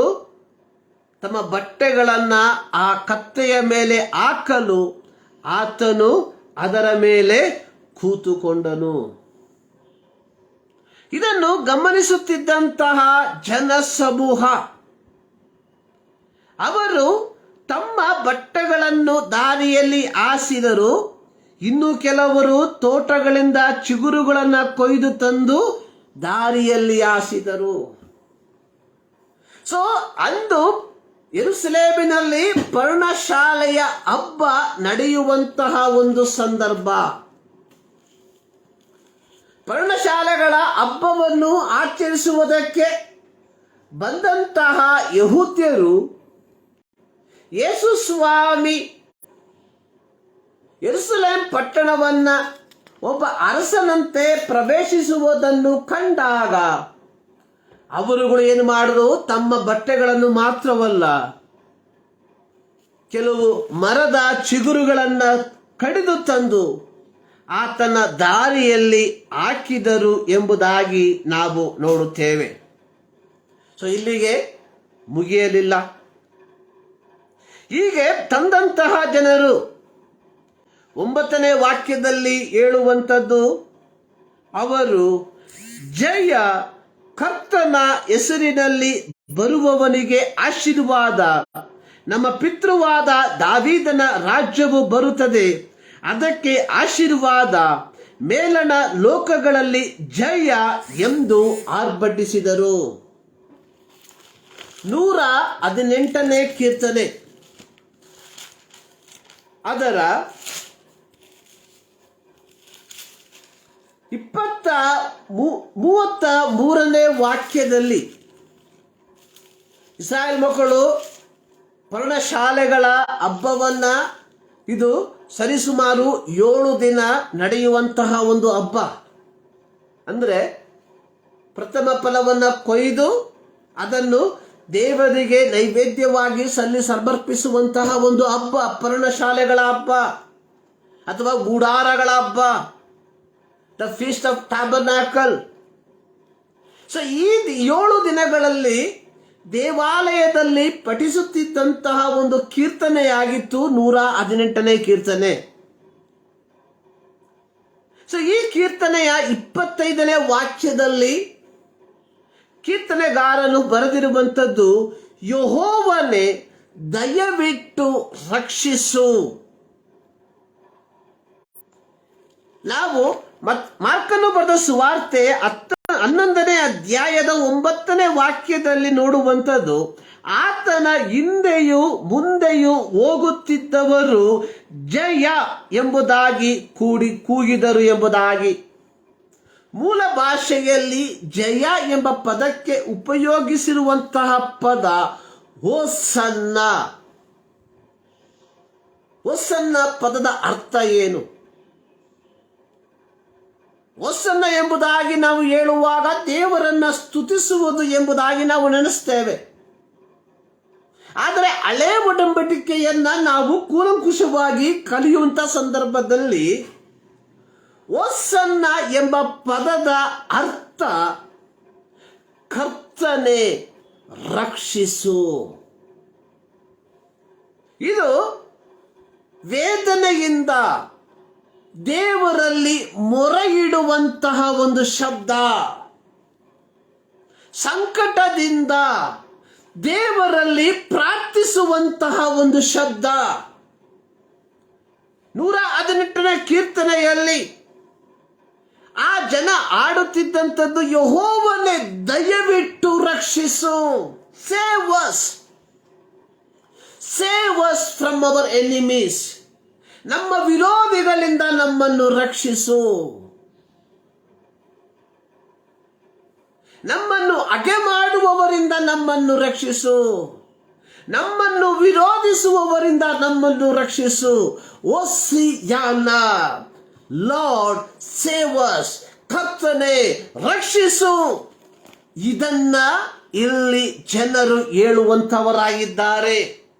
ಕನ್ನಡ ಸತ್ಯವೇದದಲ್ಲಿ ಜಯ ಎಂಬ ಪದವನ್ನು ಮಾತ್ರ ಕೊಟ್ಟಿರುವುದರಿಂದ ಅದರ ಅರ್ಥ ಏನೆಂಬುದಾಗಿ ನಾವು ಗ್ರಹಿಸಬೇಕಾಗಿರುವಂಥದ್ದು ಬಹಳ ಪ್ರಾಮುಖ್ಯ. ರೋಮ ಸಾಮ್ರಾಜ್ಯದವರ ಆಳ್ವಿಕೆಯ ಪೀಡನೆಯಲ್ಲಿ ಬೆಂದು ನೊಂದು ಹೋದಂತಹ ಯಹೂದ್ಯರು ಮಸ್ಸಿಯನ ಬರುವಿಕೆಯನ್ನ ಎದುರು ನೋಡುತ್ತಿದ್ದಂತಹ ಯಹೂದ್ಯರು ಯೇಸು ಕ್ರಿಸ್ತನು ಆ ಯೆರೂಸಲೇಮ್ ಪಟ್ಟಣವನ್ನ ಪ್ರವೇಶಿಸುವಂತಹ ಸಂದರ್ಭದಲ್ಲಿ ಈತನೇ ನಿಜವಾದ ಮಸ್ಸಿಯನು ಎಂದು ಗ್ರಹಿಸಿಕೊಂಡವರಾಗಿ ಅವರು ವೇದನೆಯಿಂದ ಪ್ರಾರ್ಥಿಸಿದಂಥದ್ದು, ಓಸಿಯಾನ, ಕರ್ತನೇ ರಕ್ಷಿಸು. ಇಲ್ಲಿ ಯಹೂದ್ಯರು ಒಂದು ಐಹಿಕವಾದಂತಹ ಬಿಡುಗಡೆಗೋಸ್ಕರವಾಗಿ ಅವರು ಮೊರೆ ಇಟ್ಟರು. ಆದರೆ ಹೊಸ ಒಡಂಬಡಿಕೆಯ ದೇವರ ಮಕ್ಕಳಾದ ನಮ್ಮ ಜೀವಿತದಲ್ಲಿ ಇದು ಯಾವ ರೀತಿಯಾಗಿ ಅನ್ವರ್ಥವಾಗುತ್ತದೆ ಎಂಬುದಾಗಿ ನಾವು ನೋಡುವಂತಹ ಸಂದರ್ಭದಲ್ಲಿ ಶ್ರೀಯುತ ಪೌಲನು ರೋಮಾಪುರದವರಿಗೆ ಬರೆದ ಪತ್ರಿಕೆ 5ನೇ ಅಧ್ಯಾಯದಲ್ಲಿ ನಾವು ನೋಡುವಂಥದ್ದು ಅದರ 10ನೇ ವಾಕ್ಯ, ದೇವರಿಗೆ ವೈರಿಗಳಾಗಿದ್ದ ನಾವು, we are enemy to Christ, we are enemy to God. ಯಾವುದು ನಮ್ಮನ್ನು ದೇವರಿಗೆ ವೈರಿಗಳಾಗಿ ಮಾರ್ಪಡಿಸಿದ್ದು? ಅವರ್ ಸಿನ್, ನಮ್ಮ ಪಾಪ. ನಮ್ಮ ಪಾಪ ದೇವರಿಗೆ ನಮ್ಮನ್ನು ವೈರಿಗಳಾಗಿ ಮಾರ್ಪಡಿಸಿತ್ತು. ನಾನು ಪ್ರಾರಂಭದಲ್ಲಿ ಹೇಳಿದೆ, when God created Adam and Eve, ದೇವರು ಆದಾಮನನ್ನ ಅವ್ವಳನ್ನ ಸೃಷ್ಟಿ ಮಾಡಿದಾಗ ದೇ ಆರ್ ಪರ್ಫೆಕ್ಟ್, ಅವರು ಪರಿಪೂರ್ಣರಾಗಿದ್ದರು, ಅವರು ಪರಿಶುದ್ಧರಾಗಿದ್ದರು.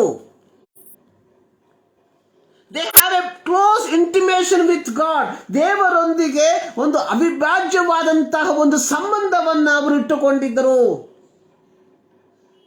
ಅವರು ದೇವರೊಂದಿಗೆ ಒಂದು ಸಮಾಧಾನದ ಬಂಧನದಲ್ಲಿ ಜೀವಿಸುವಂಥವರಾಗಿದ್ದರು. ಆದರೆ ವೆನ್ ದೇ ಡಿಸೊಬೇ ಗಾಡ್, ದೇವರ ಮಾತನ್ನು ಮೀರಿದಾಗ ಅವರಲ್ಲಿ ಇದ್ದಂತಹ ಆ ಸಮಾಧಾನದ ಸಂಬಂಧ ಚ್ಯುತಿಯಾಯಿತು, ಮೊಟಕುಗೊಂಡಿತ್ತು. ಈ ಮೊಟಕುಗೊಂಡಂತಹ ಸಮಾಧಾನವನ್ನ ಒಂದುಗೂಡಿಸುವುದಕ್ಕೋಸ್ಕರವಾಗಿ ಕರ್ತನಾದ ಯೇಸು ಕ್ರಿಸ್ತನು 2000 ವರ್ಷಗಳ ಹಿಂದೆ ಮಾನವ ರೂಪವನ್ನು ತಾಳಿ ಈ ಲೋಕಕ್ಕೆ ಬಂದನು ಎಂಬುದಾಗಿ ನಾವು ನೋಡುತ್ತೇವೆ. ಆದುದರಿಂದಲೇ ಅಪೊಸ್ತಲನಾದ ಪೌಲನು ಎಫೆಸದಲ್ಲಿರುವ ವಿಶ್ವಾಸಿಗಳಿಗೆ ಬರೆಯುವಂತಹ ಸಂದರ್ಭದಲ್ಲಿ ಆತನು ಹೇಳಿರುವಂಥದ್ದು, ಎಫೆಸಿಯ 2ನೇ ಅಧ್ಯಾಯ 13ನೇ ವಾಕ್ಯ ಹೇಳುವಂಥದ್ದು, ಈಗಲಾದರೂ ಮೊದಲು ದೂರವಾಗಿದ್ದ ನೀವು ಕ್ರಿಸ್ತ ಯೇಸುವನ್ನು ಸೇರಿದವರಾಗಿದ್ದು ಆತನ ರಕ್ತದ ಮೂಲಕ ಸಮೀಪಸ್ಥರಾಗಿದ್ದೀರಿ. ನಮ್ಮನ್ನು ಒಂದು ಮಾಡಿದವನಾದ ಆತನೇ ನಮಗೆ ಸಮಾಧಾನ ಕರ್ತೃವಾಗಿದ್ದಾನೆ.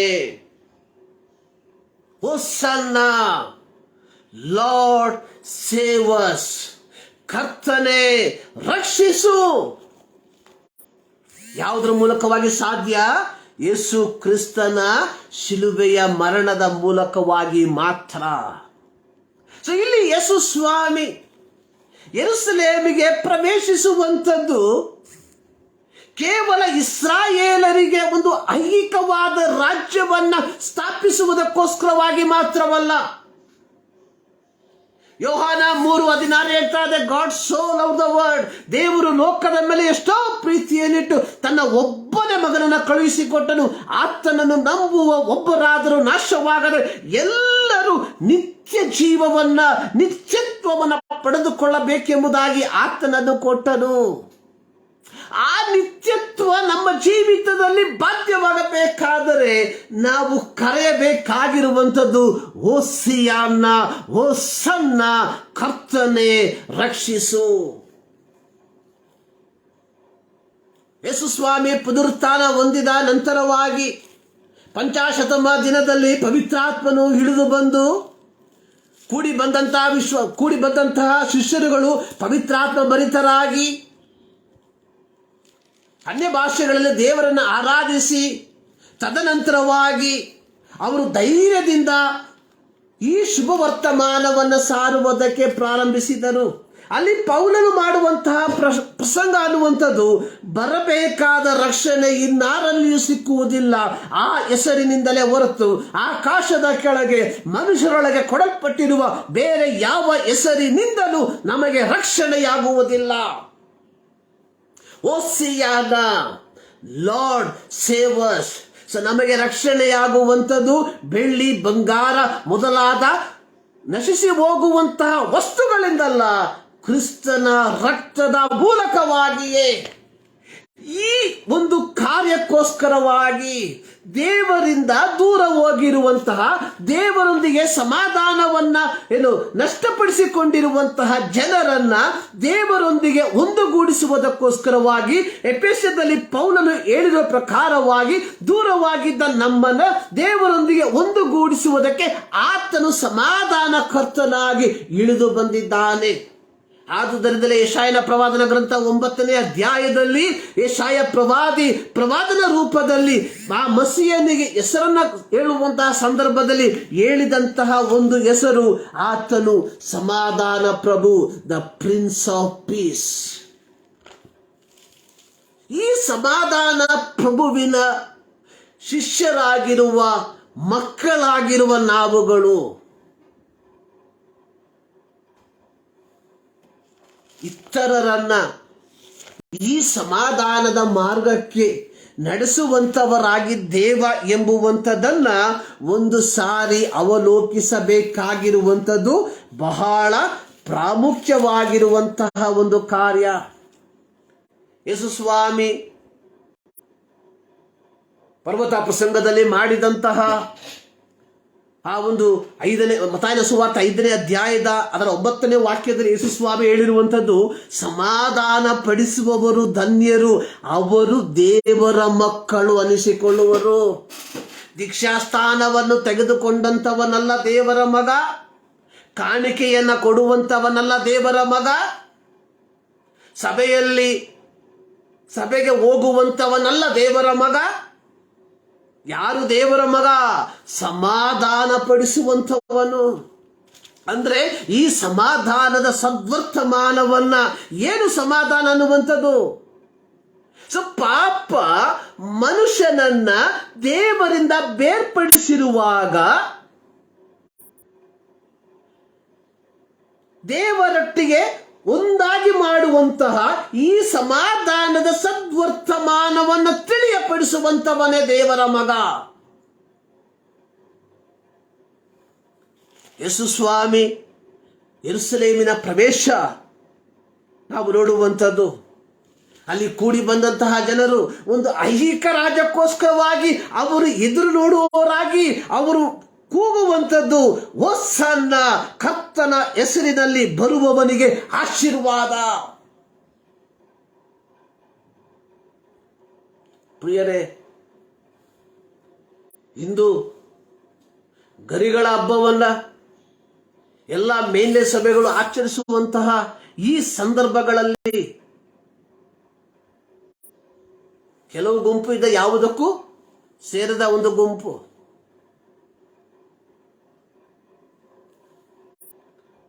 ಎಲ್ಲ ಮೇನ್ಯ ಸಭೆಗಳು ಇವತ್ತು ಗರಿಗಳ ಹಬ್ಬವನ್ನ ಪಾಮ್ ಸಂಡೇ ಆಚರಣೆ ಮಾಡ್ತಾ ಇದ್ದಾರೆ. ಆದರೆ ಒಂದು ವಿಚಾರ ನಾವು ಯೋಚಿಸಬೇಕಾಗಿರುವಂಥದ್ದು, ಅಂದು ಯೇಸು ಯೆರೂಸಲೇಮ್ ಪಟ್ಟಣವನ್ನ ಪ್ರವೇಶಿಸುವುದಕ್ಕೆ ಬರುವಂತಹ ಸಂದರ್ಭದಲ್ಲಿ ಕೂಡಿ ಬಂದಂತಹ ಜನರ ಮನಸ್ಸಿನಲ್ಲಿ ಇದ್ದಂತಹ ಒಂದೇ ಒಂದು ಬಯಕೆ, ಈ ರೋಮನ್ ಸಾಮ್ರಾಜ್ಯದಿಂದ ಮುಕ್ತಿಯನ್ನ ಪಡೆದುಕೊಂಡು ನಮ್ಮದೇ ಆದಂತಹ ಒಂದು ಸಾಮ್ರಾಜ್ಯ ಸ್ಥಾಪನೆ ಆಗಬೇಕು. ಹೊಸ ಒಡಂಬಡಿಕೆ ದೇವಜನರೇ, ಪಾಪದ ಈ ಬಂಧನದಿಂದ ಮುಕ್ತಿಯಾಗಿ ಒಂದು ಪರಿಶುದ್ಧವಾದ ಜೀವಿತವೆಂಬ ರಾಜ್ಯವನ್ನು ಸ್ಥಾಪಿಸಬೇಕು ಎಂಬ ಬಯಕೆ ನಿನ್ನಲ್ಲಿ ನನ್ನಲ್ಲಿ ಉಂಟಾ? ಆ ಬಯಕೆ ಇಲ್ಲದೆ ಕೇವಲ ಗರಿಗಳ ಹಬ್ಬವನ್ನ ಆಚರಿಸುವುದರಿಂದ ಯಾವ ಪ್ರಯೋಜನವೂ ಇಲ್ಲ. ಅಥವಾ ನಾವು ಸಮಾಧಾನದ ಸದ್ವರ್ತಮಾನವನ್ನ ಇತರರಿಗೆ ತಿಳಿಯಪಡಿಸದೆ ಕೇವಲ ನಾವುಗಳು ಮಾತ್ರ ಅಲ್ಲೆಲ್ಲಿಯ ಸ್ತೋತ್ರ ಓಸನ್ನ ಹೇಳುವುದರಿಂದಲೂ ಯಾವ ಪ್ರಯೋಜನವಿಲ್ಲ. ಸಮಾಧಾನ ಪಡಿಸುವವರು ಧನ್ಯರು, ಅವರು ದೇವರ ಮಕ್ಕಳು ಅನ್ನಿಸಿಕೊಳ್ಳುವರು. ಇದು ದೇವರ ವಾಕ್ಯ. ನಮ್ಮ ಜವಾಬ್ದಾರಿ ಏನಾಗಿದೆ? ಎಫೆಸ ಪತ್ರಿಕೆ 2ನೇ ಅಧ್ಯಾಯ 11ರಿಂದ 22 ವಾಕ್ಯಗಳನ್ನು ನಾವು ಕಲಿಯುವಂತಹ ಸಂದರ್ಭಗಳಲ್ಲಿ ನಾವು ನೋಡುತ್ತೇವೆ. ಅದರ 15ನೇ ವಾಕ್ಯದಲ್ಲಿ ನಾವು ನೋಡುವಂಥದ್ದು, ಆತನು ಸಮಾಧಾನ ಮಾಡುವವನಾಗಿ ಉಭಯರನ್ನು ತನ್ನಲ್ಲಿ ಒಬ್ಬ ನೂತನ ಪುರುಷನನ್ನಾಗಿ ನೇಮಿಸಿದ್ದಾನೆ. ಒಬ್ಬನು ಕ್ರಿಸ್ತನಲ್ಲಿದ್ದರೆ ಅವನು ನೂತನ ಸೃಷ್ಟಿಯಾಗುವನು. ನಾವು ಆ ಹೊಸತನದಲ್ಲಿ ಜೀವಿಸುತ್ತಿದ್ದೇವ. Are we living the newness of Christ? ಆ ಕ್ರಿಸ್ತನ ಹೊಸತನದಲ್ಲಿ ಜೀವಿಸ್ತಾ ಇದ್ದೇವಾ? ಪರಲೋಕದ ಮಹಿಮೆಯನ್ನ ಬಿಟ್ಟು ದಾಸನ ರೂಪವನ್ನ ತಾಳಿ ದೇವರೊಂದಿಗೆ ಸಮಾಧಾನದ ಬಂಧವನ್ನ ಕಳೆದುಕೊಂಡ ಮನುಷ್ಯನನ್ನ ಸಮಾಧಾನ ಬಂಧನಕ್ಕೆ ಸೇರಿಸುವುದಕ್ಕೋಸ್ಕರವಾಗಿ 16ನೇ ವಾಕ್ಯದಲ್ಲಿ ನೋಡುವಂಥದ್ದು, ಇದ್ದ ದ್ವೇಷವನ್ನು ತನ್ನ ಶಿಲುಬೆ ಮೇಲೆ ಕೊಂದು ಆ ಶಿಲುಬೆಯ ಮೂಲಕ ಇಬ್ಬರನ್ನು ಒಂದೇ ದೇಹದಂತಾಗೆ ಮಾಡಿ ದೇವರೊಂದಿಗೆ ಸಮಾಧಾನ ಪಡಿಸಿದ್ದಾನೆ. ಸರ್ವಶಕ್ತನಾದ ದೇವರು ನಮ್ಮನ್ನು ತನ್ನೊಂದಿಗೆ ಸಮಾಧಾನ ಪಡಿಸುವುದಕ್ಕೋಸ್ಕರವಾಗಿ ತನ್ನ ಏಕಮಾತ್ರ ಕುಮಾರನಾದ ಯೇಸು ಕ್ರಿಸ್ತನನ್ನು ಲೋಕಕ್ಕೆ ಕಳುಹಿಸಿ ಆತನನ್ನು ಶಿಲುಬೆಯ ಮೇಲೆ ಕೊಂದು ಆತನ ರಕ್ತದ ಮೂಲಕ ನಮ್ಮ ಪಾಪಗಳನ್ನು ತೊಳೆದು ನಮ್ಮನ್ನು ಸಮಾಧಾನ ಪಡಿಸಿದ್ದಾನೆ. ಇದು ಬಿಟ್ಟಿಯಾಗಿ ಸಿಕ್ಕಿರುವಂತದ್ದಲ್ಲ. ಇದು ದೇವರು ತೋರಿದಂತ ಮಹಾಕೃಪೆ. ನಾವು ಕೃಪೆಯಿಂದ ರಕ್ಷಣೆ ಹೊಂದಿದ್ದೇವೆ, ಅದು ಸತ್ಯವಾಗಿರುವ ಮಾತು. ಆದರೆ ಈ ಕೃಪೆ ದೇವರ ತ್ಯಾಗದ ಮೂಲಕವಾಗಿ ನಮಗೆ ಲಭಿಸಿರುವಂತದ್ದು. We should remember that the sacrificial life of Christ. ಯೇಸು ಕ್ರಿಸ್ತನ ತ್ಯಾಗಪೂರ್ಣವಾದ ಜೀವಿತವನ್ನು ನಾವು ನೆನಪು ಮಾಡಿಕೊಳ್ಳಬೇಕು ಪ್ರಿಯರೇ. ಆದುದರಿಂದ ಯೇಸು ಸ್ವಾಮಿ ಮುಂಚೆನೆ ಹೇಳಿರುವಂಥದ್ದು, ಸಮಾಧಾನ ಪಡಿಸುವವರು ಧನ್ಯರು, ಅವರು ದೇವರ ಮಕ್ಕಳು ಅನಿಸಿಕೊಳ್ಳುವರು. ನಾವು ಕೇವಲ ಹೊಸನ್ನ ಎಂಬುದಾಗಿ ಹಾಡುವುದರ ಮೂಲಕವಾಗಿ ಪರಿಪೂರ್ಣತೆಯನ್ನು ಹೊಂದಿಕೊಳ್ಳುವುದಕ್ಕೆ ಸಾಧ್ಯವಿಲ್ಲ. ಅದರ ಆಳವಾದ ಅರ್ಥ ಏನೆಂಬುದಾಗಿ ನಾವು ಗ್ರಹಿಸಿಕೊಳ್ಳಬೇಕು.